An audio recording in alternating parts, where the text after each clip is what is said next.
This is The Drive with Dale Lolley and Matt Williamson on your 24/7 home of the black and gold. SNR, Steelers Nation Radio. And welcome to The Drive. I am Dale Lolley. He is the Matt Williamson, and it is a rainy, it's pretty nasty ugly out there. Yeah. day. And like we're a week out from Christmas here, and it's like Wet and yucky. Not Like, very where'd all the snow go? Feels like Ravens week. It does feel like Ravens week. We got a jam-packed show for you folks. We absolutely do. We'll have Bob Labriola joining us here in the segment number 2 of the first hour. Then we've got a special guest, Keanu Benton. How about that? Expected to join us here on the show at around 4:45. So lots to get to here. But first, I wanted to say the Blitzburg nickname, Matt, originated 30 years ago today. That's pretty cool. When former radio color analyst Myron Cope, UAW, asked callers to talk on his talk show to come up with a nickname for that 1994 defense, while Cope opted for a different one. Ed Bouchette, who covered the Steelers for the Post-Gazette, liked the name Blitzburg and used it in a story. You can check that out. A Steelers story, Birth of Blitzburg, takes you inside every aspect of the unique defensive system of the Fire Zone and its I creation. watched it last week. It was good. Yeah. Got interviews with Dick LeBeau, Bill Cowher, Greg Lloyd, Rod Woodson, Chad Brown, Levon Kirkland, everybody but me who was there. But Yeah. I digress. No, they didn't need to talk to me about that one. They had plenty of good guys on there. You can go and check that out on the Steelers YouTube channel. You can also find it on Steelers.com as well if you search for that on there. Matt, I wanted to get to I'm not going to get too in-depth into the injury report today because I can tell you that today's practice was a glorified walkthrough. Yeah. It sounds like that's what all 4 of these teams seem to be doing that are playing. It was kind of a hat day. So taking it easy on the players' bodies, but Justin Fields did not practice. Patrick Queen was back. He was resting yesterday, full participant today. George Pickens did not practice, but I'm telling you, I've seen him moving and running around. He looks fine. Okay. Deshaun Elliott did not practice. Dante Jackson did not practice. Landon Roberts took the Veterans Day today. T.J. Watt listed as a limited participant. Cam Heyward didn't practice. And Larry Ogunjobi also listed as a limited participant today for the Steelers. Don't look too much into it, it sounds like. No, again, if you've just watched the practice, you're like, but you got to realize what they're doing out there. Mm-hmm. I did want to get into this. Real quick, I know we've had this conversation, but limited for a walkthrough is a funny thing to me. Yeah. Like you're really only jogging at most, But or yogging, as it were. The J might be soft. I'm not sure. Oh, okay. It's an Anchorman reference. Yeah. I knew it was from something I couldn't remember exactly, but yeah. I think the J may be soft. So, Matt, I wanted to talk about this before we get too far into the show here. Cool. Tom Pelissero on NFL Network polled some GMs and executives to vote on the 2024 season awards. Oh, okay. Let's dig in. Yeah. So they have polled 27 people, so it's not like they just polled a few. Receiving 22 of the 27 MVP votes, Josh Allen. I agree. I mean, Lamar won it last year. I think Lamar's having a better year this year than he had last year, but Allen's been more valuable. I mean, I think he's having a remarkable season. His team's a little more successful. And I know his numbers aren't as good as Lamar's, but just watching the two, I think Allen's been the best quarterback on the planet right now. Jackson and Saquon Barkley each received 2 votes. Joe Burrow received 1. He's playing at that level. He just can't win it. Yeah. It's hard to it's almost like Defensive Player of the Year off. Like you can't win one of these major awards when your team is awful. Mm-hmm. It's basically true. I mean, it's how valuable were you when your team's 4-13? Mm-hmm. Not all that valuable. Offensive Player of the Year. The runaway winner with 19 votes, Saquon Barkley. Obviously. I mean, I think that's very, very clear, and he would have to really have 4 more games like he just did, to even be considering I think he blows losing. up this week against Washington, by the way. I could see that, too. Yeah, I could definitely see that. Would Henry be second for you? I think Jamar Chase would be second for me. Jamar Chase didn't get a vote. Really? Yeah. He would be the receiver I would pick. I get it. With the other votes. Josh Allen got 4 votes there. Yeah, I just never think quarterback. Lamar Jackson got 3. Joe Burrow got 1. So Okay. I guess the Bengals executives probably voting for Burrow. Yeah. But I mean, that's just a trickle down to the MVP. I get it. Yeah, right. But who would be your next position player? Henry Chase, none of the above. Henry would be in the conversation. I mean, he's got 15. Slowed down a he's little, got almost but 1,600 rushing yards. Yeah, it's pretty strong. Yeah.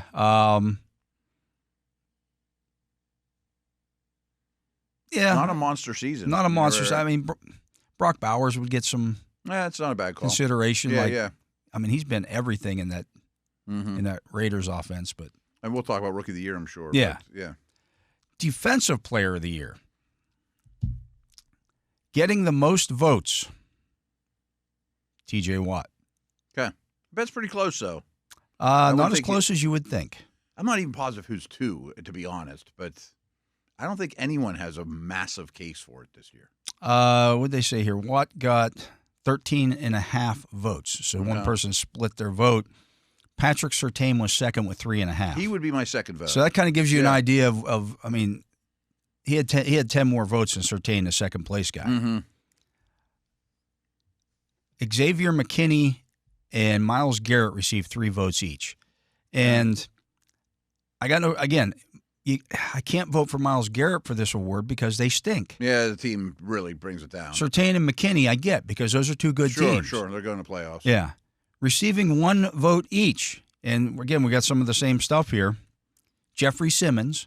I think Jeffrey Simmons is a fabulous player. Yeah. But they stink. Doesn't get talked enough having a dominant year. But they stink. And is he having a better year than Cam Heyward?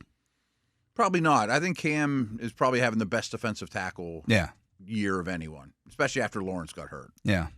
Andrew Van Ginkel with the Vikings. I mean, now you're stretching a little bit here. Mrs. Van Ginkel vote for him? Or? Texans defensive end, Danielle Hunter. I kind of get that, yeah. And Aiden Hutchinson. He got hurt in like week 5. He hasn't played in 2 months. He was winning the award. He was off to a great start. Yes. But he played 5 games. Yeah, that's insane. 5! How did you put a vote for him? I mean, even if he had 20 sacks in 5 games, you can't pick him. No. 5 games. Offensive Rookie of the Year. It's going to be Daniels now. Nix is starting to level off, but I think it should be Bowers. This was the closest one, I believe. Really? Daniels got 13 votes. Mm-hmm. Brock Bowers got 9. Good. I think that's at least fair. Here's the problem that Bowers have. Now, Aiden O'Connell looks like he's going to be back this week. Okay. So maybe the production goes back up, but like the last 2 weeks have not been great. No, his supporting cast is hurting him. Yeah. But he's going to catch 100 passes this year as a rookie. Right. Like, yeah. I mean, he would get my tight end he's too. My vote. I mean, I think he's the guy. Yeah. Also receiving votes were Nix. Mm-hmm. Bo Nix got 3 votes. Brian Thomas Jr. He's had an awesome season too. And Bucky Irving both got 1. I see the case for those guys. I mean, would you consider Neighbors? I thought that he got hurt for a stretch there. I thought he was neck and neck with Daniels when Neighbors got hurt. Yeah.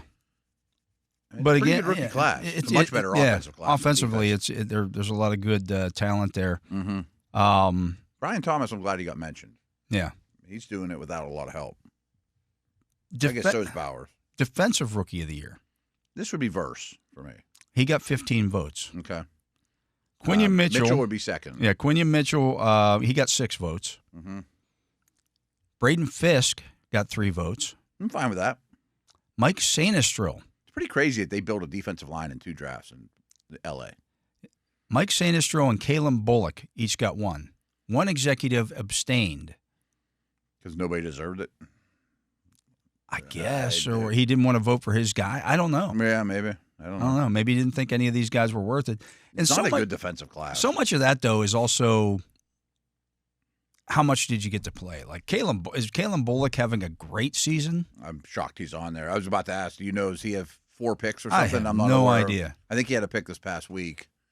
I mean, he's starting safety on a good defense. I mean, I like Mike Sainistro, but honestly, is he deserving of No. rookie? No. I mean, it's a bad year. But, I mean, Verse would be in the hunt, I think, most seasons. Yeah. As would Mitchell. And then It's kind of a strain. But even at that, I mean, Verse has 4.5 sacks. Is that it? Yeah. They must all come in early. He has 11 tackles for a loss and 17 quarterback hits. He's been fine. Yeah. But that's not as runaway as I thought. No. Actually. Mitchell plays like every snap. Maybe he's gaining on him. Yeah, maybe. Yeah. Coach of the year. This could go so many different directions, but I do think Tomlin has a case. Kevin O'Connell got 16.5 votes, 13.5 more than any other candidate. I was going to say I bet he's the leader. I mean, you talk about a team out-kicking their coverage. This award's always out-kicking your coverage. Yeah. You know, you lose your starting quarterback right from the start, and you have to go to your number 2. And, they have 2 losses? Yeah. Pretty good. I don't think they're going to finish with 2 losses. No, I doubt it, yeah. Tomlin finished second. He got 3 votes. Other coaches who received a vote. Dan Campbell got 2. Okay. Andy Reid got 2. He's doing pretty good things, too. There's 1 loss. Sean McVay got 1.5. Okay. I get it. They don't have a ton of talent. Sean McDermott got 1. And again, 1 executive abstained. Okay. I kind of get the McDermott thing. I mean, this is more of an Allen thing than a McDermott thing to me, but I really thought the Bills were going to take 1 step back this year, kind of eat their Wheaties, eat their veggies, get their cap in order, traded Diggs, and then come back and make 2 steps next year. It took them a while to kind of figure it out. Yeah, oh yeah. They were slow out of the gate. Mm-hmm. But they've really, I don't love their defensive identity, but they got a strong identity on both sides of the ball now too, and I'm shocked that they're this good this season. How about executive of the year? This was the tightest one of them all. Okay. Nothing's coming to mind. I hadn't even thought of this one, but Brad Holmes with the Lions got 6 votes. To edge Brandon Beam with the Bills, who got 5, and Howie Roseman with the Eagles, who got 4.5. See, I always look at this award as how good of an offseason did you have? And/or, I mean, I guess also trading for the Browns defensive end for the I don't know that any of those guys did anything that was like I could make an argument that Roseman did the most because they drafted 2 defensive backs. Yeah. They changed the roster around more than the other 2 teams did. The other 2 teams were already Bond. Brad Holmes, their roster was already built. What did you do? I mean, you signed Reeder, you made the trade at the deadline for what's his face. But you were a good team last year. You're a good team this year. You really didn't do anything. No. I would say, did they have a great rookie class? No. All Brandon Bean did was trade away Stephon Diggs. Now, maybe that paid some dividends for him, but that's really the big – and they got rid of their safeties. Yeah. Who's their first-round pick again? I mean, they took Coleman. Keon Coleman. They traded back. Yeah. Took him in the beginning of the second round, yeah. Yeah, he's not special. No. Roseman – well, he signed Saquon Barkley. I think he would get my vote. Traded away Hassan Reddick. And I mean, if you drafted the defensive rookie of the year / runner-up and DeJean and Barkley and Bond, it's pretty good. Pretty good. They're always super aggressive, too. Others who received votes. Kwesi Adolfo-Mensah with the Vikings got 2.5 votes. Les Snead with the Rams got 2. Jason Licht from Tampa Bay got 1. Adam Peters in Washington got 1. I would have thought he would have done better than that's not bad, right. Brian Gutekunst with the Packers got 1. Omar Khan with the Steelers got 1. Elliott Wolf with New England got 1. I don't know what the hell he did. I mean, drafting Drake May is nice, but other than that, they didn't do a whole heck of a lot. They stink. They're awful. Again, it's the same. It's not a good roster. No. And then Brett Veach with Kansas City. And I don't know what Brett Veach did this offseason was so good. They're a worse team than they were last year. Yeah. Marquise Brown, who hasn't played. Worthy hasn't been great. Their tackles are worse than they were last year. Right. You didn't do anything to fix that. That's a big problem. Yeah, I'm trying to think who I'd vote for. I guess the Eagles. But how about is there a bad team that's become mediocre? And like the Cardinals. The Cardinals have had an awful, 2 years ago, they inherited the worst roster in the league. And it's been 2 good off seasons of being respectable. At least I think there's something to be said for that. Yeah. Again, 1 executive abstained. Whoever this guy is, if it's the same guy who abstained every time, if it's the same one, I'm not calling him again. Say, don't give him a call anymore. Give someone else a vote. He's not voting on this stuff. Are there any other categories? That was it. Those are the big major awards. Good. I think comeback player of the year is like the dumbest I think it's thing a ever. silly award. Yeah. People get like you're bad, and so now you're not as bad, or you got injured. Yeah. People ask me why.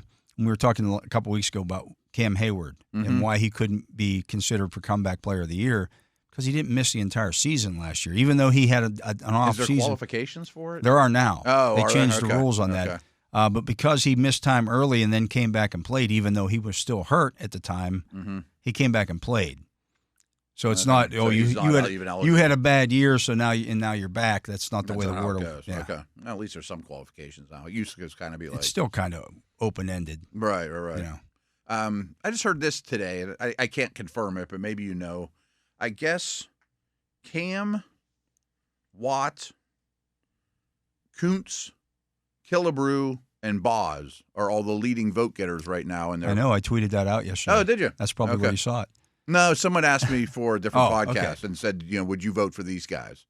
So I didn't know that. I mean, someone's voting for the special teamers, though, for the Steelers. Good work on that. They should. And then they followed it up with, like, who else would you think are Pro Bowl type guys? I threw Minka out. I think he still is. I mean, just because he doesn't have numbers. And I threw out Frazier. Missed 2 games or whatever, but I think he's a top 8 to 10 center. Yeah, you could make an argument for Pickens. Yeah, there's so many receivers. Tough in the AFC, but if he wouldn't have missed time, maybe. Yeah. But like the Tyreeks of the world aren't as strong as they used to be. he's not having a great year. Right. I mean, I guess receivers aren't as strong as they usually are. Other than Chase, who in the AFC is having a monster season. Nico was, but missed time. He missed a bunch of time, Yeah. So, have to think about that. But, yeah, Chase is an easy one. Yeah. You could certainly make an argument in the AFC for Queen. I considered him. Roquan Smith is fine, and he's probably your starter, but you take 2. You don't take just one. Yeah. I mean, in a Pro Bowl, you take quite a few. Yeah. So. Yeah, there's definitely some candidates. Yeah. Someone's voting for Kuntz out there. Gotta love that. That's the fan vote. Yeah, I know. Yeah, absolutely. Nicely done, folks. Anyways, let's get to a break. We got to get to the break here because we got a couple of calls coming up. He is Matt Williamson. I am Dale Lolley. You're listening to The Drive here on the Steelers Audio Network. Matt and I will be back with more, including Bob Labriola, the Dean of Doom, right after this. And welcome back to The Drive. I am Dale Lolley. He is the Matt Williamson, and we're joined on the Justin Miller hotline by the Dean of Doom, the Lord of Living in His Fears, Bob Labriola. How are you, Labs? Well, I don't have to go to any malls or anything for Christmas shopping, so that alleviates a lot of my doom in mid-December. Let me tell you that. That usually does it. I stay away from the big box stores myself in the month of basically from the end of whenever Thanksgiving hits until about 2 weeks after Christmas. I don't go anywhere near those places. And there are several very close to my house. I live so close to South Hills Village. That's a nightmare getting around that area. Oh, terrible. Awful. And, and I picked up you guys' gifts. I got them online. So. Oh, there you go. Oh, good. Yeah. Good. Thanks. I didn't give you anything. Couldn't even bring you home a victory from Philadelphia. But let me just say, spending training camp with you guys, the last few summers, I bought you I shop for you at the same store. It's run by the state. Oh. Very festive. Okay. Yes. Ho ho ho. Okay. What was your question? Anyways, so Bob, a lot of doom and gloom coming out of the game against the Eagles. We didn't kill them on Monday for losing that football game. Considering where they were playing, the venue they were playing, who they were playing. Neither one of us picked the Steelers to win when we made our game choice on Friday.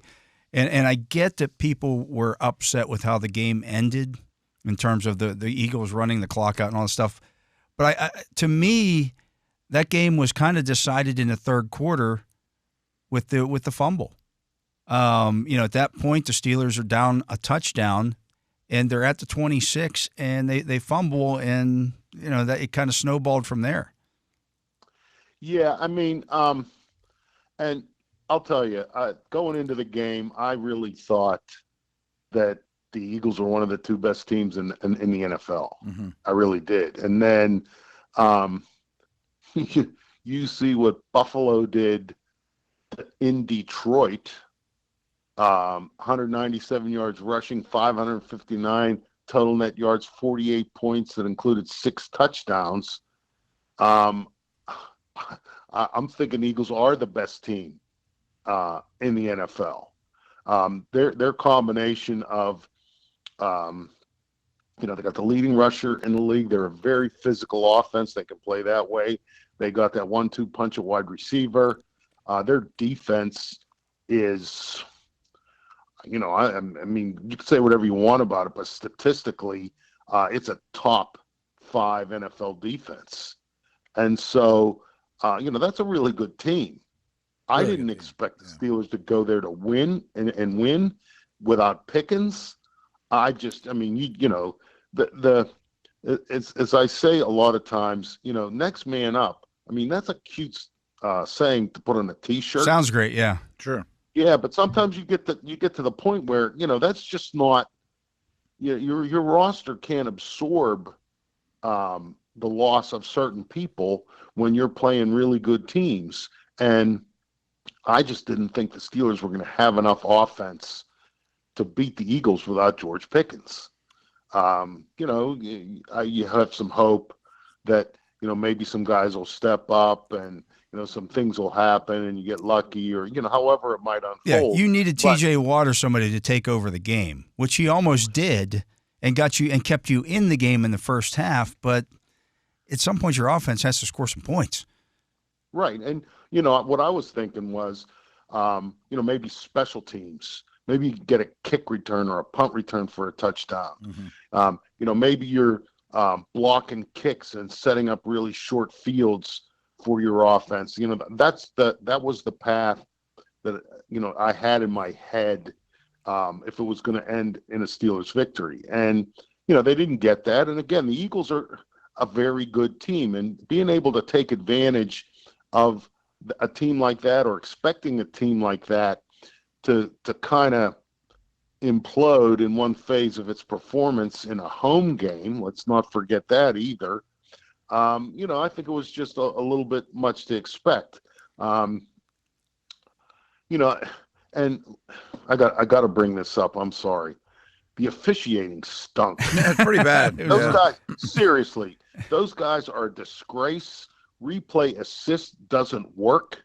I am so reminded of, I was at training camp in St. Vincent when replay was initially kind of passed, as an officiating tool.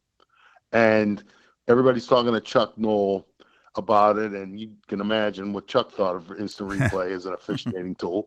But one of the reporters said to him, well, but Chuck, they're going to use replay to get the calls right. And he said, but what if it doesn't? Yeah. Mm-hmm. And that's where we are right now. It doesn't work. Everybody in that stadium saw a punch thrown except for the guys on the field and replay assist. Everybody. Well, and then the other one was the Cam Heyward getting hit in the head. And that goes from 15-yard penalty, first down, new possession for the Steelers offense, to half the distance to the goal from the 3 to the 1.5. Yeah. That was the penalty. Yeah. I mean, terrible. It's I don't know. I don't know what to say. I am so frustrated. Fans want answers, and I'm not frustrated with fans for wanting answers, but I mean, what do you say? It's inconsistent and arbitrary, and it continues to be inconsistent and arbitrary, and I don't know how you fix it. I mean, I just don't know that making them full-time, I don't know if that'll do anything. It just gives them more time to screw things up. Yeah, how's that going to change their Tuesday afternoon? It doesn't. It doesn't help them see penalties any better. I thought replay assistant is the right path, but they just don't do it well. Well, and again, you're adding more incompetence to the already existing levels of incompetence. Mm-hmm. I honestly, I think a lot of the times and we've seen this happen already this season, where they make the call in the field, somebody throws a flag, then there's a conference about it, and I think a lot of times they're waiting for somebody from New York to chime in and say, okay, here's what you're going to do on this. Yeah, oh, absolutely. I've gotten so cynical about it that, I mean, I don't, I just think a lot of times they try, and the on-field guys try and make calls to keep replay or replay assist in the mix so that it can bail them out. And again, I think that is part of the reason why this tush push is allowed. They never blow the whistle to stop forward progress anymore. That used to be a penalty. What the Eagles are doing with Jalen Hurts, I mean, I'm old enough to remember, and I'm sure, Matt, when you first were working in the league, that was illegal. You could not push a runner like that. I can't believe people haven't gotten hurt. Like, I mean, if some huge man's pushing you without any slamming into you from behind, right? A lot of times, to me, that looks like a very dangerous play, and nobody's gotten hurt from it yet. Or somebody comes in off the side and hits Jalen Hurts on the side of his knee. Yeah, it's fair game, right? I don't think you should be able to aid a runner at all. Right. Yeah. And it's not just a runner. I mean, they do it with receivers down the field, everything. Stand the guy, get a stalemate kind of, and then just get the lineman downfield and push everybody forward 5 or 6 yards. The Steelers have done that with Najee Harris too, running plays down the field. And again, I think it should be illegal for everyone, not just for the teams, playing the Steelers. Right. Again. But I mean, this is where we are, and expecting a win in Philadelphia in those circumstances. I mean, I just didn't.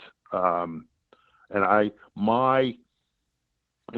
we were wrapping up the pregame show, me and Mike Pursuta, when I finished my hour, and I was leaving the studio, we're in a break, and he said to me, I don't know, what are you hoping for, or what do you think, or something. I said, I just hope nobody gets hurt. Yeah. And then when 90 was laying on the ground there at the end, I thought, oh, my God. But Labs, I was on before you, and my big globally speaking key was beat the Ravens. That was what my key was going into the Eagles game. Yeah. That's what matters. It's funny you mentioned that. Right. So, Bob, obviously you remember the 2008 game.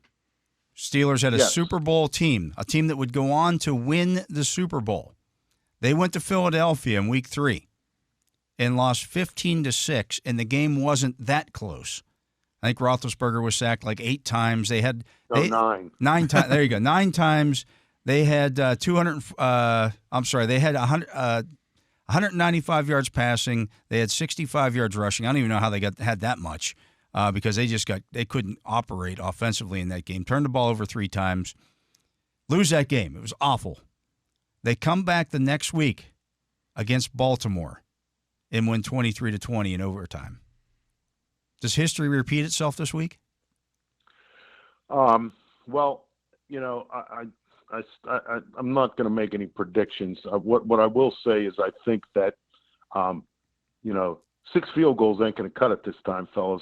I mean, you beat them one time with no touchdowns.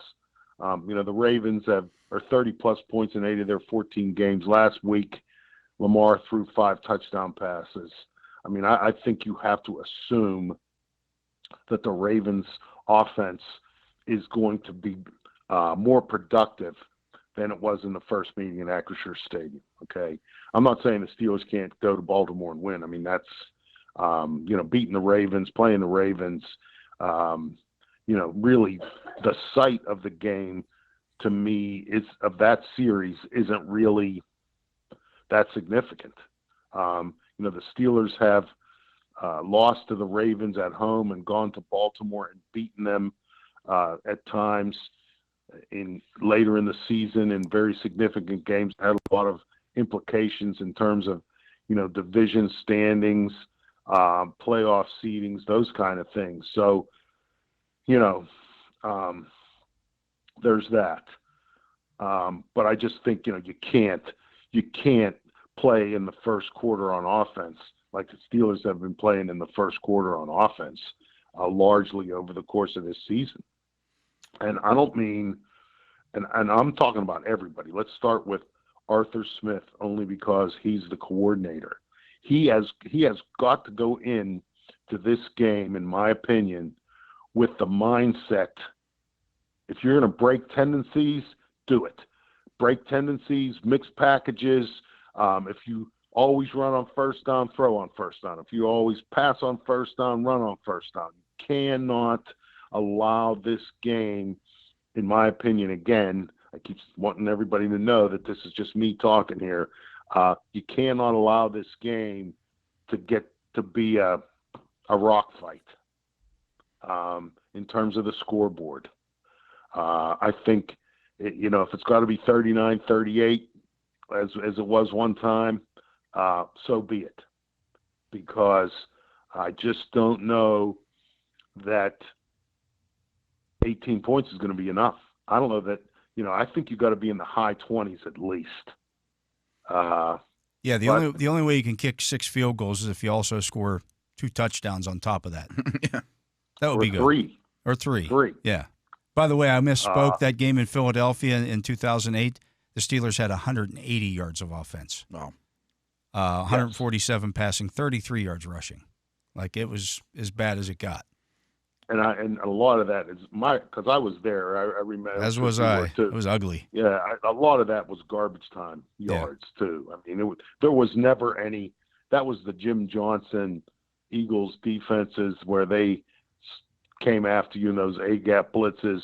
As you were getting off the bus, and I just remember that there was absolutely at no point did I have any confidence that Ben was going to be able to stay upright. Right. Stay upright. Operate it all. Either out of the shotgun or right. You dump some things off, you gain some yards, but there was never any, in my mind, that the Steelers were going to be able to sustain anything, to like work themselves into scoring territory, and then actually put points on the board. So it's got to change. I mean, I don't know how. But one of the things that I noticed, Mike Tomlin talked about this at his news conference. Dean Pease is now the de facto defensive coordinator for the Ravens. They brought him out of retirement. Mm-hmm. They started him as a special assistant to Zach Orr, who is still listed as the defensive coordinator. But if you look at the Ravens defense from the time of the first Steelers-Ravens games, from that game moving forward, I think they've only given up like one pass play of 20 or more yards since then. They've been the best in the league since then. They were the worst in the league before then. There you go.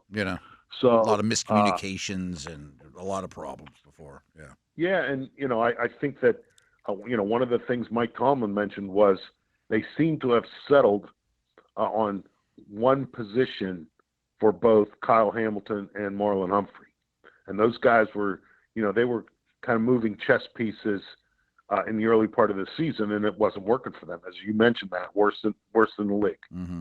So I think they've settled that down. Those guys now usually line up at one spot. Humphrey is the nickel, Hamilton as a safety, and maybe that has solidified things back there. I don't know. I don't watch the Ravens enough to know, but certainly their statistics indicate that whatever he has done is working. So I think he's just kind of the adult in the room and the coaching staff, because they lost their defensive coordinator to Seattle, and then they lost 2 position coaches to be defensive coordinators. Okay. I'm not going to argue with you because, again, I don't know enough about the Ravens. I do know that the guy who was the defensive coordinator, was his name McDonald? Yeah, he went to Seattle, right? Yeah. Okay. He's gone. And I know Dean Pease he was their linebacker coach for a while. He was then their defensive coordinator for a while. And here's a little fun fact for you guys. Dean Pease was going to be Russ Grimm's defensive coordinator if he got hired in 2007. He's got a good track record. Yeah, the ambassador told me that Mike Tomlin, of the finalists, Mike Tomlin was the only guy who said he was going to keep LeBeau in the 3-4. Think about that.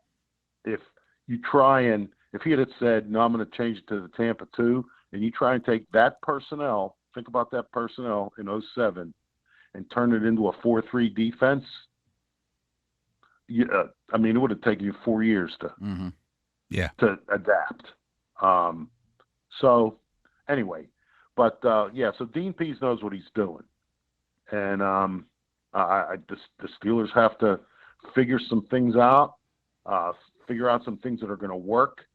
And, Mike Tomlin always says, we can't warm up to it.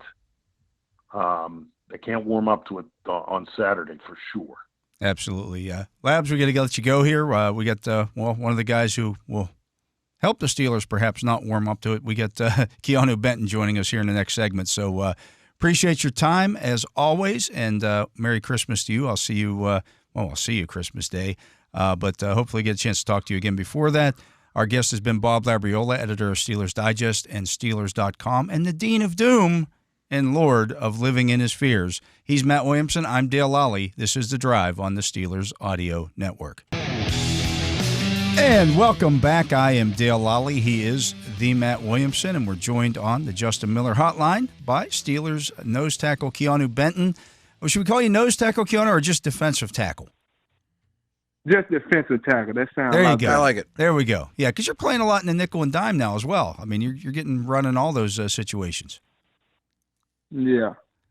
Does that obviously you want to be on the field as much as you can, but does that kind of speak to your versatility and the things that you're able to do?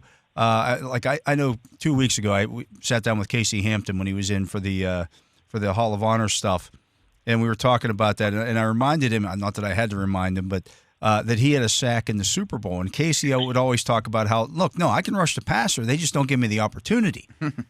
But you're getting the opportunities as a nose tackle. That shows that they have some pretty good belief that you can rush the passer. Yeah, I think I just had to, show it a little bit last year and kind of get my coaches more comfortable with putting me in those positions, and they'll see what I can do. Keanu, I'm curious, sharing a position room with Cam Heyward has to be a huge benefit to you. I mean, what kind of influence has he been in your career? Cam, he's an awesome person, man. He's an awesome leader.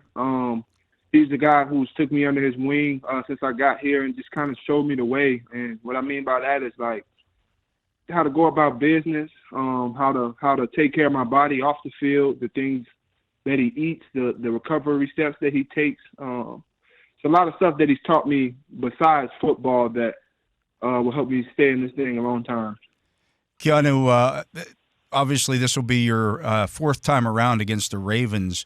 If you did this take something for this rivalry? I'm sure you heard about it before the first time you played them as a rookie last year. Did you have I get this rivalry now moment against these guys? I think I got it from the jump. The way that he explained it and the college experience that I had, I kind of compared it to the Minnesota and Wisconsin rivalry. Just the natural grit and the natural hate that we have for each other is something that's always going to be there.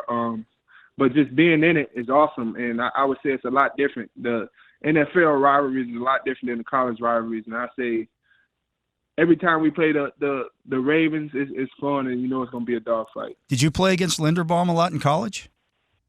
I did. He went to Iowa. I played against him for 2 or 3 years. Nice.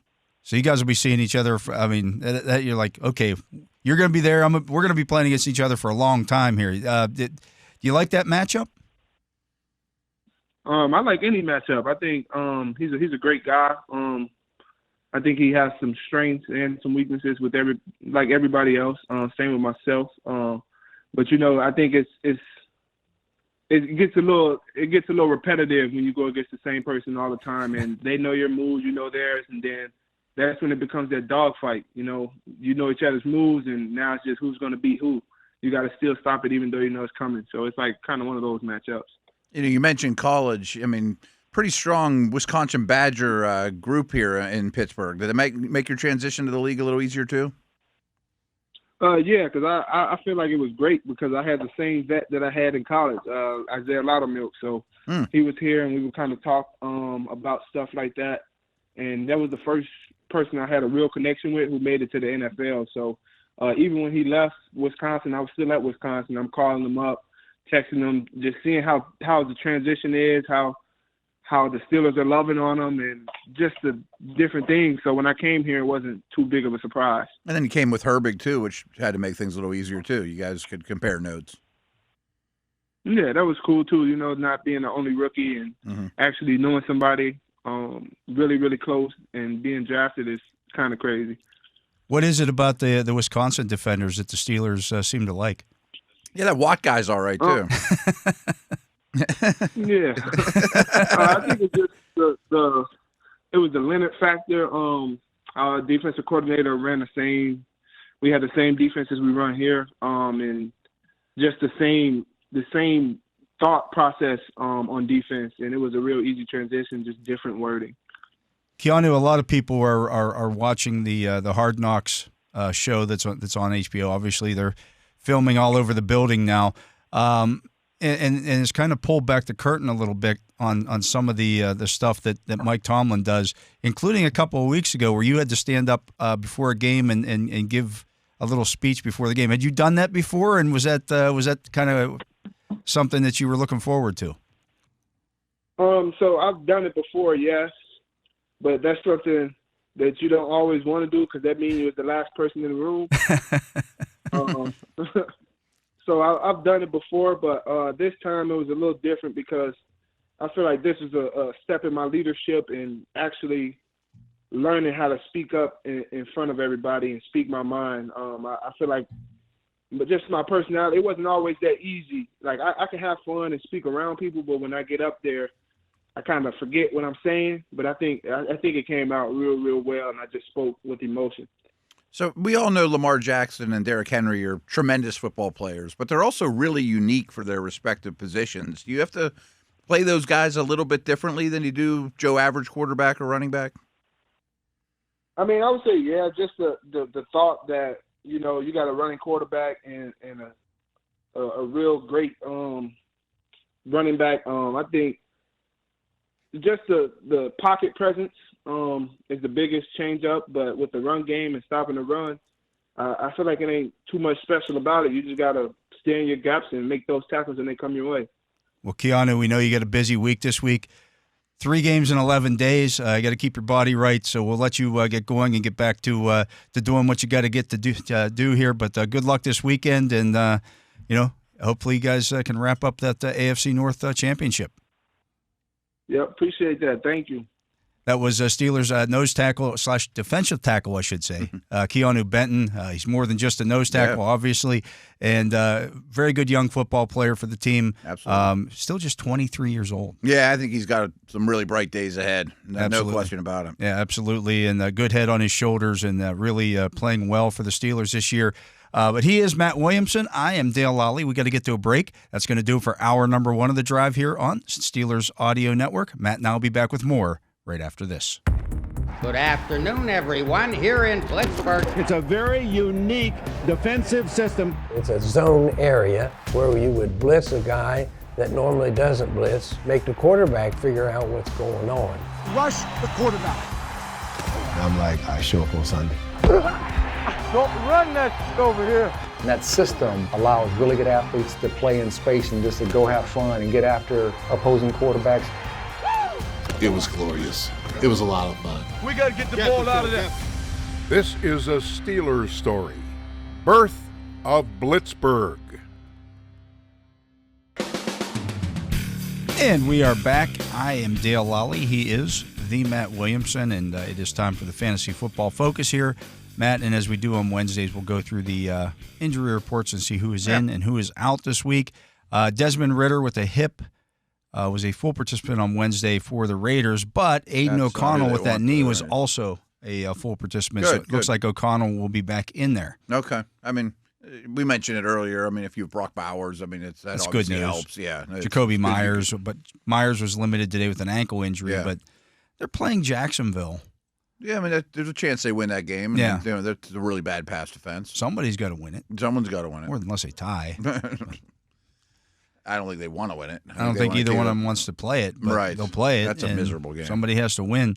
Alexander Madison with a neck fully participated on Wednesday, and that one's significant because I don't know if he'll be the guy or if he's going to be half the guy. I think he'll be the guy because Sincere McCormick is out. Yeah, he's done. He was placed on IR. Mm-hmm. So I think it's Alexander Madison time again. And Abdullah, do we think? Probably. I mean, it's a messy backfield, yeah. and it's not ideal. Hopefully, that's not who you're counting on to win your fantasy. I hope not, but right, if he got cut and you need somebody, I mean, Jacksonville's defense isn't exactly it's not great. Stout. Right. So, yeah. Clyde Edwards-Helaire signed with the Saints today. He got released earlier this week by the Chiefs. LSU guy goes home, Tells me that they're a little, maybe. I don't know. Maybe you don't have Alvin Kamara this week. I wouldn't if I were them. Yeah. I mean, if I were him, I wouldn't be psyched about playing, considering where they're at. I think it's a good opportunity for Kendre Miller. I mean, that implies to me that Packers game on Monday night. Is it? Yeah. Okay. Like I picked up the Packers this week. That's a great start. I'm going to sit the Vikings. Wow. To start the Packers. No, I don't dislike it, though. I mean, just anyone against that Saints or Giants offense. Yeah. There's some offenses that just doesn't matter who the defense I just don't know how the Saints are going to. I mean, Jake Haener again. Yeah, bad. Unless they go to Spencer Rattler. Neither one's been close to being good enough. I mean, that's going to be ugly. Amon-Ra St. Brown rested today, so he was a non-participant. I'm not worried about that one. Sure. But their defense is bad right now. Lions? Yeah. Yeah, I mean, they're going to be in shootouts. So, start your Lions. Especially without Montgomery. I think they're going to throw a lot. I picked up, I have Jordan Love in our league, and we're in the semifinals, and I picked up Caleb Williams. I'm going to start him this week. I get it. At home against you look back at what he did against Detroit on Thanksgiving Day game in Detroit. I think he had like 30 points in that game. He's been a roller coaster, but the peaks are great. Yeah. I mean, he runs a little bit. And I just think the Packers are going to blow the Saints' doors off. I think they. I don't know how much they throw the ball in that game. I think that, and Love's been inconsistent for fantasy too. Yeah. I think that's a big Jacobs / running game. Yeah, I hope not too much Jacobs because I'm playing against him. But yeah, I think they just blow the doors off the Saints. I would imagine. Riley Moss was a limited participant in practice to close out last week for Denver. He's not back this week, and Surtain's injured. I just saw like 2 seconds ago, Surtain is playing. Jaleel McLaughlin is out. Okay. Those are two things that popped up just now for. But as we Denver. saw when Denver played the Browns, right? I mean, there's only one good corner. They you only just got don't throw one, at him, and right? you just go the other way. Yeah, it's Moss is their other good corner. He's a good young cornerback. Do you think Surtain follows McConkey? No, because he plays in the slot a lot. Yeah, I don't know how much they do that. They probably just left-righted and ignore him. McConkey's a decent start. Herbert's fighting a ton of injuries too, though. He's not played well the last couple of No, days. he's got. I was listening to it on the way here. I didn't realize his plantar fasciitis is still an issue. He's got an ankle, he's got a knee, and he has something else. Yeah. It seems like every year him and Burrow deal with those Love things. to see them in the playoffs because I think they're.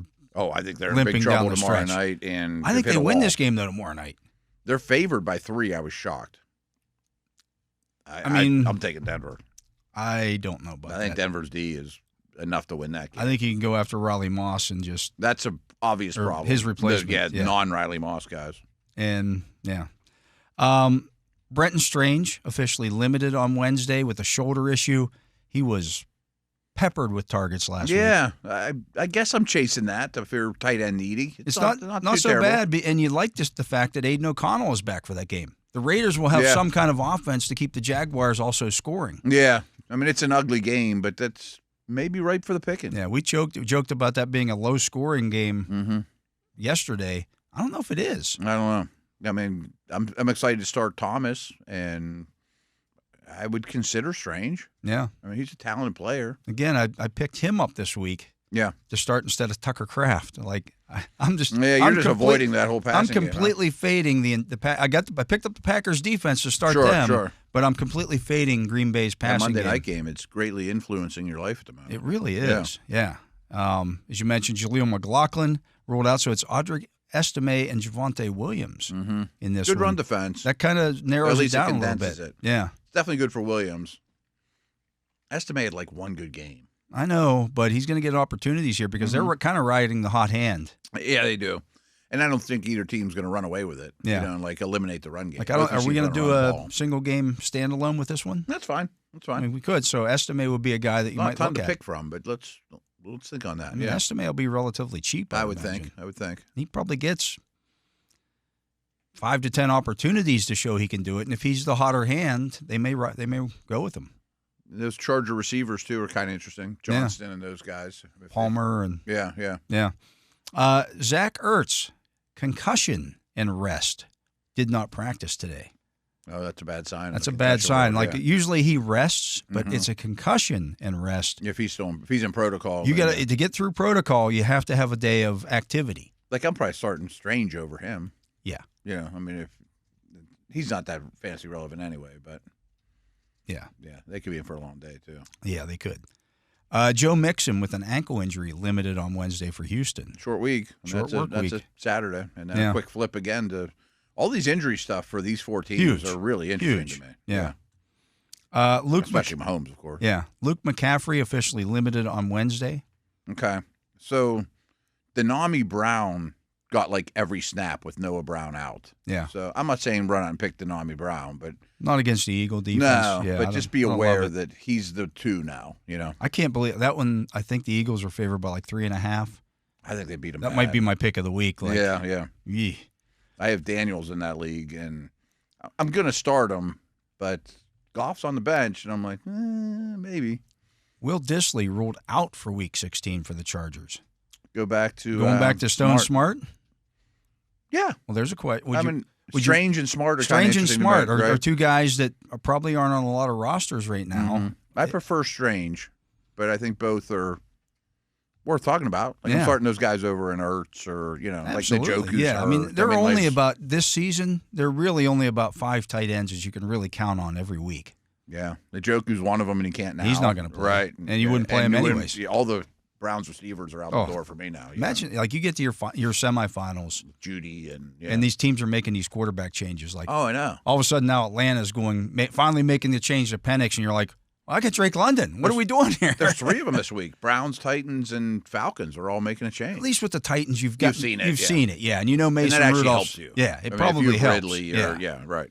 But the other 2 are like the Browns ruin you. Yeah, and I don't know what to expect from Penix. Atlanta. I mean, they should win that game, but they might just be 25 or 35 carries of Bijan and Algier. Bijan's been carrying them. Yeah, and so I don't think that hurts him at all. No, but I mean, if you're London or Pitt's owner, I guess you're happy with the change, but are you? Who knows? I mean, Cousins been terrible. Even with Cousins being terrible, though, London had still been fantasy relevant. Yeah, I mean the biggest problem. Pitts hadn't been. All 3 of those guys, Winston, Levis, Cousins, is the turnovers. Yeah, it's not that they can't put up yardage; it's the turnovers. Yeah, so I mean, London had been fine. Mm-hmm. Pitts was a guy you just couldn't start. I don't know how valuable Pitts is anyway. No matter who his quarterback is, he just might be a fantasy bust. Commanders place kicker Zane Gonzalez, dealing with a foot injury, also a personal issue. He will be. He missed practice today.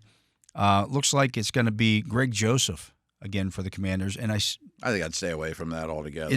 It's fantasy relevant though. Their kicker always has a lot. Gets opportunities. I just don't know that they will against Philly. I don't know that they will either. But man, they've gotten a lot of kicks this year. Mm-hmm. An awful lot. Terry McLaurin was rested today. Okay, he's every week starter for sure. Harrison Butker practiced in full on Wednesday. He missed his only kick on Sunday. Okay, and that kick knocked him out of first place on the all-time You've been on top of that, kick. Justin Tucker now back in first place. He's back in first. Well, I don't think for long. Probably not. I mean, the way he's been, right. He didn't have. It's so noteworthy now when Tucker doesn't miss a kick. Yeah. That talk about it. Right. I Google I was looking up some stuff and I Googled Tucker, and the first story on there is Tucker makes all 5 of his PATs against Giants. Yeah. I was doing it for the stat pack today. I mean, only one kicker with more than 20 attempts has a worse percentage than him this year. Yeah. I think it's a Browns dude. Yeah, it is. Yeah, so. I mean, the Steelers, if they win the division this year, you can almost point to the kicker problems that the other teams in the division have had. Yeah. So did you read this in the one that the NFL put out today? That I think his misses have accounted for 22 points. I think it was 22. Because the collective, in the games he's missed kicks, they've collectively lost by 22 points. I mean, like if he would have be more than that. He's missed 7 field goals. So that's maybe it is more than that. I might be 23. getting the numbers wrong. Because I think he's missed, there's 1 extra point. He's missed 2 extra points. Okay. And 7 field goals. 7 field goals. That adds up then, Yeah. right? But there was an interesting nugget in there about like if he would have made every one of those kicks, they would have tied like all those games. No, you don't know that. You Well, don't know of how the course, game goes. Yeah. Well, yeah. I mean, he's killing them though. But I just think to get onto the Steelers Ravens again here. Does Harbaugh trust him like he used to? He can't. You can't possibly. You can't possibly. Right? Can't possibly. So, does that mean they go for it on 4th and 4 from their own 35 or from the opposing 35? I think you punt a little bit more. I think you go for it a little bit more. And at some point, you're going to have to trust them. Because the Ravens haven't gone for it on 4th down very much this year. No. I think it's only like 12 times or 14 times. Like once, it's about one too. per game. Mm-hmm. Whereas in previous years, Harbaugh was like Dan Campbell. I'm going to roll the dice, and I got the best guy here. We're just going to go for it. I'm kind of shocked they aren't higher. Yeah. Especially with the kicker problems. Yeah, so just keep an eye on that. Mm-hmm. Kenneth Walker expected to practice today. It's pretty big. Yeah. I mean, he's a really good player. I'd stick him right back to starting line. I just wonder how much now that Charbonnet has played well, do they kind of, hey, we're going to be in the playoffs probably. Ooh, I don't know. I mean, the Rams are in first place. Yeah, but they're 8-6. They got a chance to be a wild card at the very. I mean, you assume. I would think it's like a 2-1 split. Yeah, something along those lines. Charbonnet's not going to go away. Right. Patrick Mahomes practiced in full on Wednesday again. Do you believe it? Now, based on what I saw of his video of him practicing yesterday, he was not doing anything. Yeah, that was kind of a walkthrough type of deal too. Yeah. I don't know what this practice was today for Kansas City. I assume it was somewhat like the Steelers practice, which was without helmets and all that stuff. Yeah, I don't think any of those 4 teams are going to practice hard. I don't know what to expect with him because they have tackle problems. They have massive tackle problems. Yeah. I texted you this. I mean, before his injury, he got hit 39 times, 39 quarterback hits over a 3-game stretch, and then was that was when he could move. Yeah, right. And now he can't protect he's himself. A statue back there. I would sit him. Yeah. Because if you win that one, maybe you can sit him again. Who knows? But I don't think I'd play him against that pass rush. I don't know if we see him on Christmas Day. I think it's a 50-50 thing. I really do. Because I don't know if he finishes that game, if he does play. Yeah. Like, if you don't want to see him on Christmas Day, do you want him to play that game? Then probably re-aggravate. I don't know. Because on 4 days rest, yeah.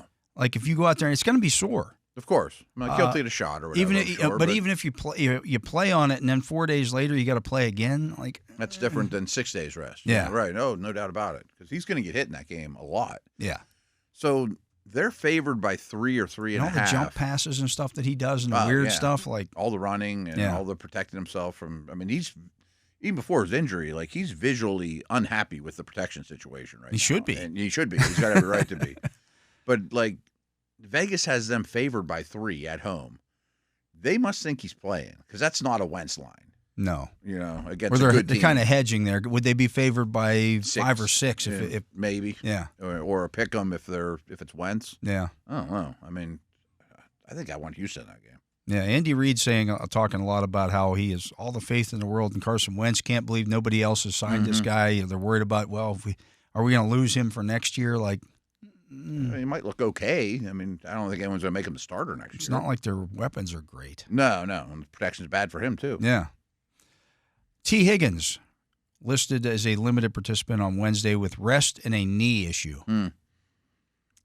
It doesn't sound serious enough that they can get to that point where we were talking about where he's like, my hammy's bugging me. I'm out. Well, but I think if they get eliminated, which could happen – I don't know mathematically where they're at, but they're right now they're 2 games behind the Chargers. Okay. With 3 to play. Now if the Chargers could lose tomorrow. The Chargers lose tomorrow night, they're still mathematically very much so alive. Mm-hmm. If the Chargers win, they're playing better than the Chargers right now. They are. But if the Chargers win that game tomorrow night, that really puts the heat on him. Yeah. I don't know if he plays every game this year though. Like is he dressed against the Steelers?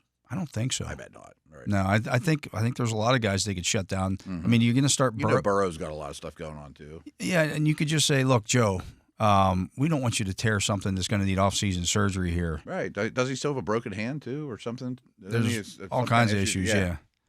Marquise Brown practiced in full on Wednesday. That's 2 straight sessions with that. Sounds like he might play. There's a possibility he plays on Saturday, which means he would obviously play for the Kansas City Chiefs on Wednesday against the Steelers. Yeah. I don't think he's a top 36 guy right out of the bat, though. I don't think so either. Especially if it's Wentz. I could see them taking a shot with him. Oh, yeah. I mean, I think it hurts Worthy. Yeah. Who's gotten a little bit of a bump lately. They're looking for stuff. They're searching at receiver, too. Orlando Brown Jr. with the fibula, a non-participant on Wednesday for the Bengals. How much more you see of him? Yeah, that's interesting. Lower body injuries on huge human beings, isn't it? Yeah. Burrow with wrist and knee issues limited he's got a lot on of Wednesday. stuff. Yeah. He's dealing with some stuff. He's had wrist all year. Adam Thielen was rested on Wednesday. Adam Thielen is a sneaky start. Yeah, Coker coming back directly hurts him, though. But I don't think Legette's going to play this week. I don't think he is. So, so you got those 2 guys, and he's kind of the whoopee. Yes, very much so. But he's also – Coker and him are both slots, ideally. And they know they're not winning the Super Bowl. They want to get a look at Coker. So Thielen's numbers dropped a little with that game coming with Coker back. But I wouldn't hesitate to start him. No. I think he's a starter. Yeah. Tony Pollard did not practice on Wednesday. He's dealing with an ankle issue. Most people seem to think that he's not going to play. You know, Spears is intriguing. Yeah. Yeah, I think he's probably a starter this week. Mentioned Xavier Legette. He was officially absent from practice on Wednesday with that hip injury. Okay. Chuba Hubbard was rested. Fair enough. Michael Pittman, back, did not practice on Wednesday. Back all year. Wonder when you shut him down too. Like, I mean, they're still in it. They're still in it, yeah, but not for long. Not great. Matt Gay did not practice on Wednesday. He's dealing with a neck issue.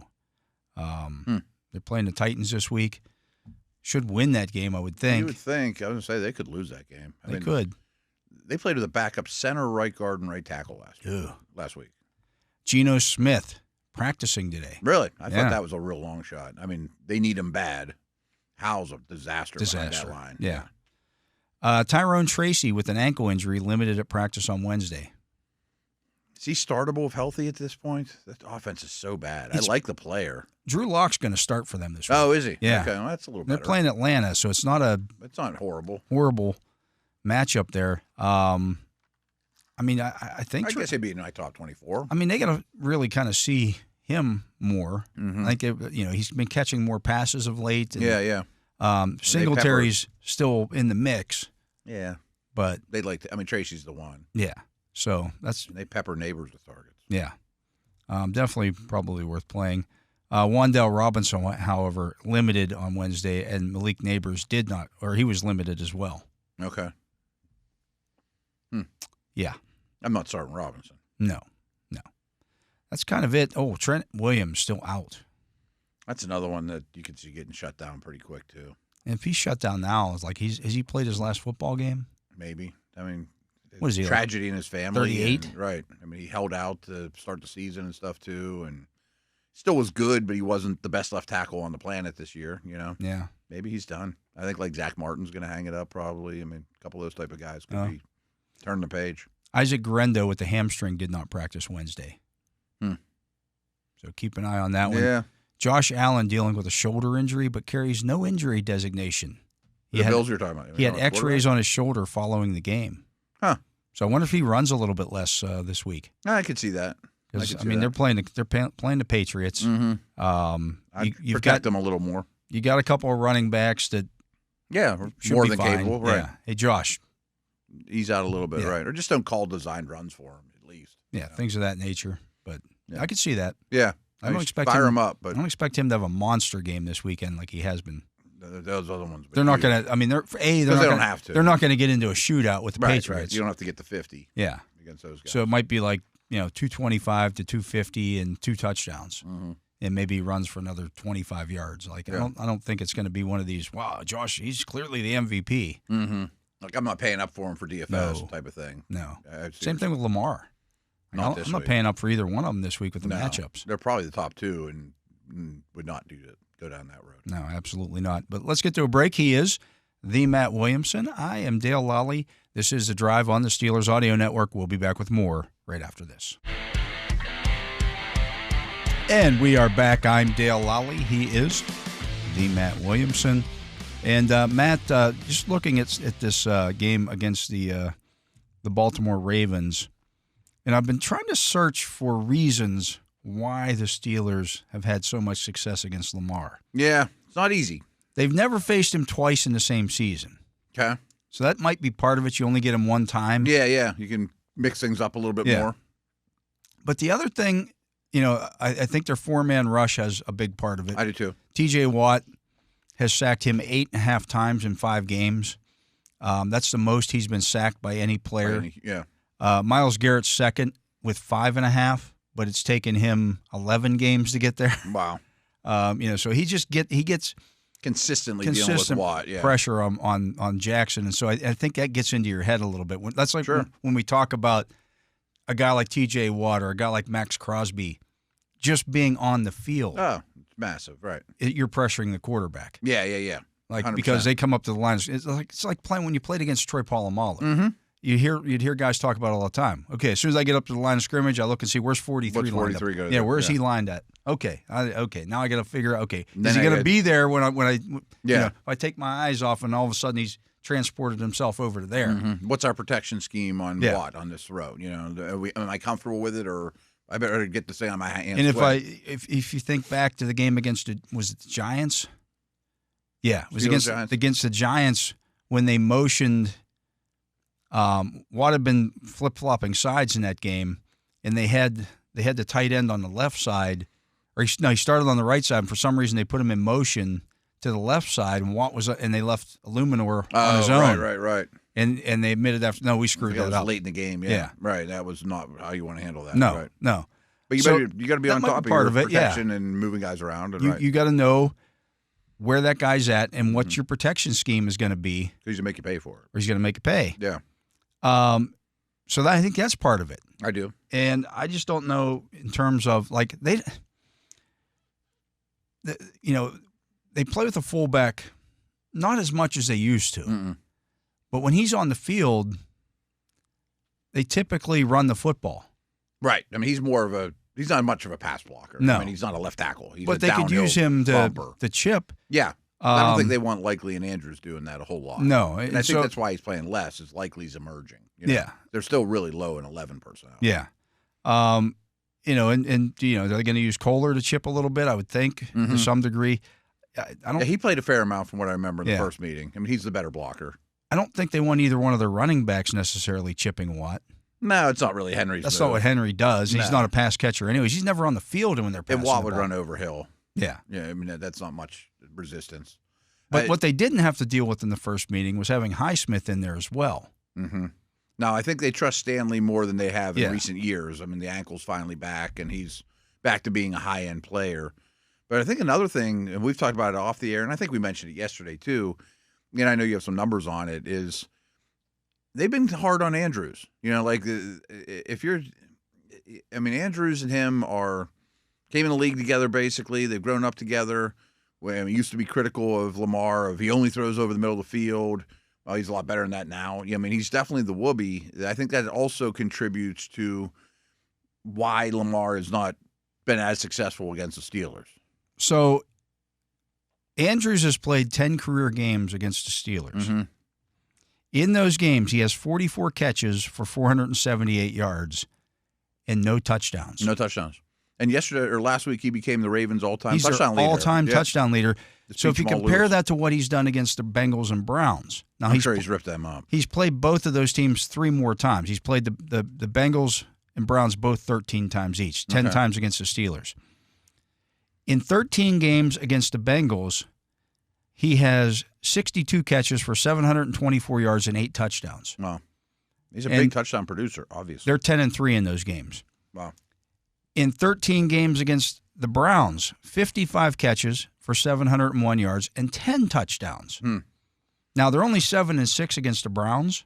He's a red zone guy, though. But he's the red zone. 10 touchdowns in 13 games. He has 18 touchdowns in 26 games against the other AFC North teams. He has none in 10 games against the Steelers. Yeah.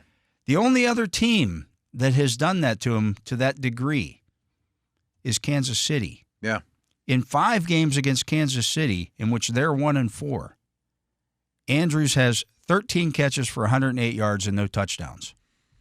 If you take Andrews away from them. Yeah, I think it goes a long way with Lamar. I mean, those other guys are great. I mean, Zay Flowers and Bateman and Likely, they're fine. You know, they're a good group of pass catchers.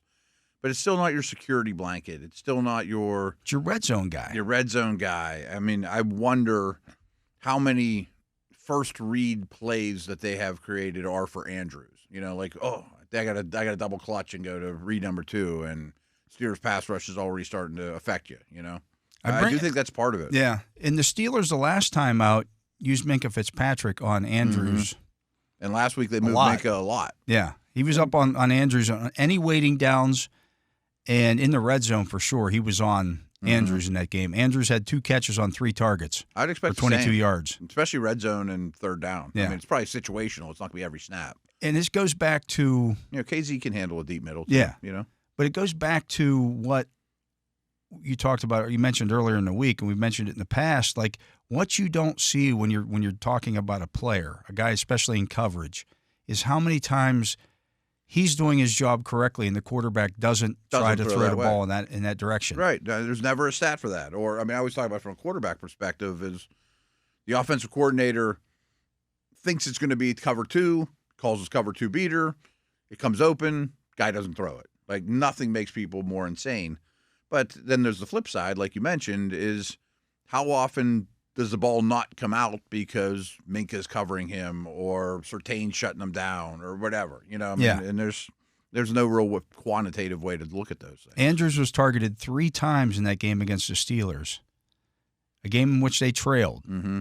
Henry wasn't on the field for the entire fourth quarter because they were throwing. Right. And he got 3 targets. Yeah.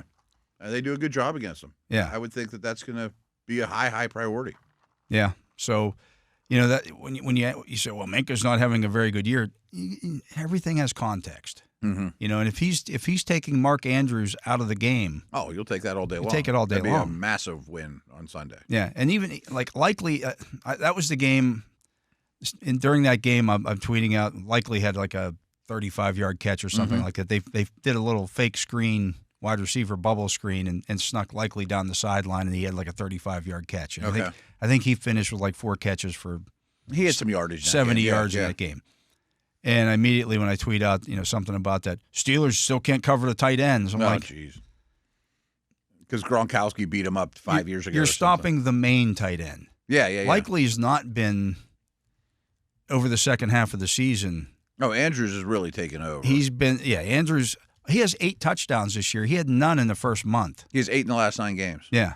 I mean, he's definitely their end zone target guy, the red zone target guy. And again, didn't score against the Steelers. Yeah. Like that's, Likely has 35 catches. And he's a nice number 2. He's an interesting player. But he has 35 catches, but he had 9 in the first game. Yeah. I mean, everyone remembers that game against Kansas City when Andrews wasn't himself yet. No, he was not. He had coming off a car accident. So and an injury. Yeah. So I think if you slow down Andrews more so than anything else in that offense, other than stopping Henry, I think it's a good starting point. Yeah. I mean, if you can slow him down and make him not the primary read or eliminate the primary read a lot, I think that goes a real long way. Yeah. So, I mean, if Minkah Fitzpatrick is able to do that again this week, goes a long way towards the Steelers potentially getting a win. Now I think Andrews is a key. They have beaten the Steelers. I think they're 4-7. What did I say? No, I'm sorry. They're 3-7 in the games in which they played against Andrews. Oh, really? Okay. I should say that the Steelers are 7-3. 7-3, okay. They're 1-4 against the Chiefs in those games. So in those games where those 15 games where he hasn't caught a touchdown pass, not very good. No, it's not very good, right? Against high-quality teams, good, of course. Good teams, it's not but the they're only taking reason, away of course, but the right. whoopee. Yeah. I think it's a good starting point in their passing game of let's make things really difficult on him. And I do think Minka will travel. And again, KZ's shown he can handle it, and maybe get Elliott back. Well, and Sutton, they've used Sutton back there a little bit too, so it gives you a little more flexibility in another cover guy that that you can do some stuff with. Mm-hmm. No, I would expect that. That makes a lot of sense. And again, Andrews isn't going to be your chipper. No, he's going to be. He's a receiver. He's a receiver. I'm watching their tape. They had him in a running play against the Giants last week. I'm watching early in the game, and he was supposed to block somebody and snap at a ball. The guy runs by him, and Andrew's just kind of looking around. Okay, who do I block? He's not a tight end. He's not a tight end. He's just a big wide receiver. He is. He's reliable, and you can see why Jackson likes him a lot. And he's moving up all these Ravens lists. Like he's knocking on the door actually to beat Todd Heap for second most receiving yards in Ravens history. He's like 100 yards away. He's had a really good career, and him and Jackson are good for each other. Absolutely. I mean, it's kind of Mahomes-Kelsey-ish, Yeah, you just can't let that guy go nuts on you. Mm-hmm.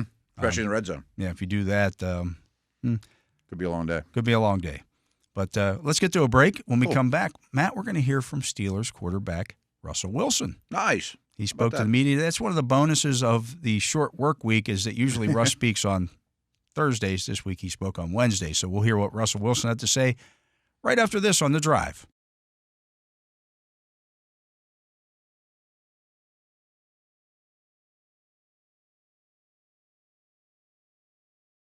Welcome back. I'm Dale Lolley. He is the Matt Williamson. And Matt, because the game's on Saturday this week, Russell Wilson, who usually addresses the media as a group on Thursdays when most of the hay is in the barn, talked on Wednesday this week. And so I thought it'd be interesting to play back what Russ had to say. Yeah, he was very impressive on Hard Knocks last night, too. You know, and did a lot. Was featured quite a bit. And, let's go. Let's go. So here's what Russell Wilson had to say earlier today.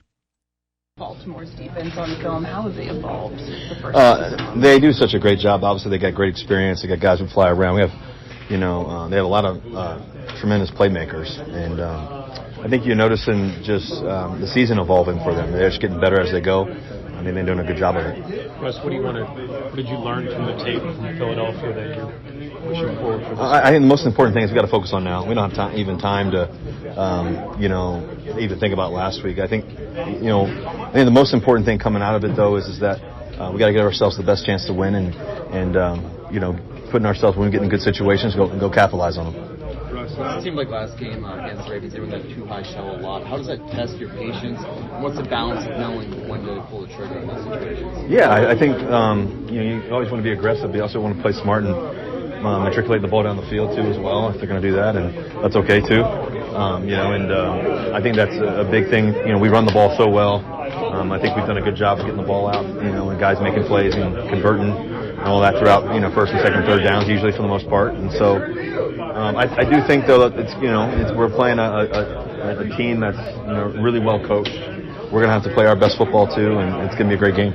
Russ, that's caught a touchdown in 3 straight games. Yeah. How is that rapport between you guys grown since you've taken over? Yeah, Pat Fryermuth's on fire. He's just making plays for us. Oh, yeah, say it again. Yeah, he wants me to say it again. Pat Fryermuth's on fire. I think he's done a great job of just making plays. I think that trust and that extra work we've been spending too, and he's one of the reasons why I was excited to come here, just because of what he's capable of. He's continuing to rise in a great way. You guys were positioned to clinch the division with a win this Saturday. You've been in that position a lot in your career. What is sort of the key to sort of taking that final step, especially when you're going against a big time? Yeah, I think first of all, we've got to be able to calm the nerves early and the excitement, and to be able to play and think clearly and efficiently and effectively, but yet play with an edge. I think that's really important.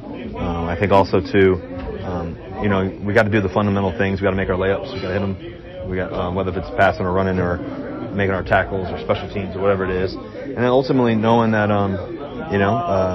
this is a playoff matchup, and so there's going to be highs, there's going to be lows. As you guys know, I like to always say, just stay neutral. Don't get too high, don't get too low. it's a 4-quarter game for a reason, and we're going to battle our way through it. Mike Thomas talked about the importance of not warming up to competition, coming in and setting that tone earlier. How do you guys avoid those mistakes early in games that of course you have to say, hey, let's get into this game first? Yeah, I think the clean, fast start. Once again, it goes back. A lot of times it goes back to fundamentals and what we're doing and how we're doing it. And just as I tell you guys, every game has a history of its own, and that's just the reality. We've done a really good job, especially in the second halves, of capitalizing on opportunities. I think we got to do that throughout the game. That's always the goal. But if it doesn't happen, it doesn't mean the game's over. And so I think that's the key part to the great game and the great thing about football. And the game of football is you can start hot and not finish strong either. So you got to throughout a game. And so I think the key part is just playing one play at a time and make that play great. And and you're worried about this or that, and got to do this, got to do that. No, just play this play and do this one really great. And I think that allows you to focus on the moment. How did you develop the patience or the decision-making to know when it's time to pull the trigger and push the ball down the field, and maybe when it's time to dial back a little bit? Yeah, I think for me, I've been fortunate to have some really great playmakers throughout my career. I got, obviously guys like GK, Tyler, guys like Calvin, guys like GP, guys like Pat over there they were talking about earlier. You trust them, and you guys like Mike Williams, who's made some great plays for us, and Van, and I think you just trust the guys that you're around, and I think that the aggressiveness is key. You got to get some explosive plays. Sometimes that's a screen. Sometimes that's a ball down the field. Sometimes it's a shallow cross. Sometimes it's a seam ball. It doesn't matter what it is necessarily, but I think that putting the ball in the playmaker's hands, and sometimes that's also checking it down, when it's not there. And I think the process of elimination is really important. I think that I've learned that early on throughout my career, and really understanding that. Being able to pre-snap understand what they're doing and why they're trying to do it, and situational football, knowing when to be aggressive, when not, and understanding that too. You mentioned Calvin as one of those guys that you trust. What have you learned about just his mindset and approach, and what's kind of stood out about the way he's grown throughout this third season? Yeah, he's been spectacular. I mean, ever since he came to San Diego, and I got to spend time with him and go to dinner and hang out and throw and work out together, I just was just incredibly excited about him and who he is as a player, as a person, as a competitor. He has the gut, the grit, the guts to be able to play hard and be a smaller guy. It's not easy to do, to be honest with you. And I think I've told you guys for a while, he reminds me a lot of Tyler Lockett in terms of his ability to understand and process on the move and see things. And he just has an appetite for learning. I think that anytime you have an appetite for learning and processing and growing, I think you got a great chance, and he definitely has that. Obviously, his speed and his ability to get in and out of his cuts is spectacular. He can do it all. He's been one of the biggest highlights, I think, not just of the Pittsburgh Steelers, but of the National Football League, in terms of a guy that's up and coming and has a great chance to be really special. Is there anything extra you do with George Pickens, while he's unsure about if he'll play or not, but to stay locked in with him to keep you guys' connection throughout the week? Yeah, George and I talk quite a bit throughout, practice and throughout the, in the locker room or whatever it may be, in the meetings too, when we in the same room. I think he's done a great job of just being really in tune. I told you guys, 4 months ago, George is one of the best teammates in the sense that, he's a guy that we love because, you saw the first game he wasn't playing, just his energy, his enthusiasm to us, and he lights up a room, he really knows how to do that. And so in terms of football, though, he's such a good processor in terms of what he sees and understands, and so, you don't have to talk to him too much, but when we do, he's always watching every rep, and he understands it, so that's good for us. Lamar's close to breaking the rushing yards by a quarterback that Michael Vick, the record that Michael Vick has. Yeah. What's impressed you maybe about the way that Lamar runs the ball as a quarterback? Yeah, I think guys like Michael Vick, Lamar, there's been some special guys running the football. He's a unique individual. I think that anytime he has the football in his hands, he's special. It's been cool to watch. Just over the years, people doubt him. And his ability to make plays. I think, anytime you're rushing for over 5,000, 6,000, how many yards he's got, it's pretty, remarkable in itself, no matter what position you play. And then also, too, he's been able to do it, throwing the football as well. So, he's a tremendous football player. Along those lines, if when he breaks Michael Vick's record, would that solidify him in your mind as the best ever dual threat quarterback? That's a pretty good question. I haven't really thought about it. I think he's definitely one of them for sure. You think about the greats like Michael Vick. He was one that just really lit up a whole stadium. The guy from Virginia. By the way, congrats to Michael Vick on the Norfolk State. My grandfather was president of Norfolk State for a long time. So, but I think that guys like Lamar for sure. Michael Vick. Those guys are unique individuals in what he can do. So I couldn't disagree with it. That's for sure. Outside of the game. Last two guys. Outside of the game, you and Sierra just opened the Why Not You Center. Yeah. Just how important is that for the community? Yeah, it's so exciting. I just think that to be able to, impact this community has been really exciting. I think that to open up our Why Not You Center here and also in partnership with the Boys and Girls Club here, and we plan on doing more Why Not You Centers across the country and stuff like that. It's really exciting for our foundation, Why Not You Foundation. We want to do more in the community too. We're just getting started in that sense, and it's been a blessing in that way. And so, I think the joy in it all is just seeing I was telling C, it's like just seeing the smile on the kids' faces. I think that's what life's about, And sometimes life circumstances are challenging, but how do you inspire a kid, every day? I think that's my goal in life. Russ, Najee just took full blame for the fumble. How much is it important for him to not dwell on it, and how much have you seen in the past guys using something like that as a motivator for the next game? The best thing about Naj is he loves football. He loves his team. He's going to give everything he has every day. He's been remarkable this season. And he's been spectacular running the football. He's done some special things for us, and we wouldn't be where we are without Naj, to be honest with you. He's done a great job. His physicality, his toughness, his grit, his love for the game, his passion, his energy, his focus, his stability in terms of how he's done a great job. Stuff happens in a game, and it wasn't that one play. It's a collection of plays that we think that we could have capitalized on. And I know that he would do anything, to not have that one. But the best thing is we got another opportunity to play, and he's going to shine. He's going to do his thing, and I can't wait to see how special he is come Saturday. Thank you, guys. Appreciate it. Okay, thanks, guys. That was Steelers quarterback Russell Wilson with the assembled media earlier today over at the UPMC Rooney Sports Complex. He's very comfortable in his own skin. Yeah, he gets it. There's no question about it. There's natural leadership stuff there. He's well prepared, comes across really, really well. Every step of the way since he's been a Steeler, I've been impressed with. Yeah. We'll see if he can bring home a victory this weekend, but that's going to do it for our show today. So for my partner, Matt Williamson, for Justin Miller here on site, working a little overtime today in the Justin Miller hotline. A couple of guests, right. Bob Labriola and Keanu Benton. We'd like to thank them for dropping by. We'd also like to thank Tyler Vittmeyer for getting our video out on the YouTube channel there. You can check that out. And, I'm Dale Lolley. We thank you for listening to this edition of The Drive on the Steelers Audio Network. Steelers football happens here. The Pittsburgh Steelers Audio Network.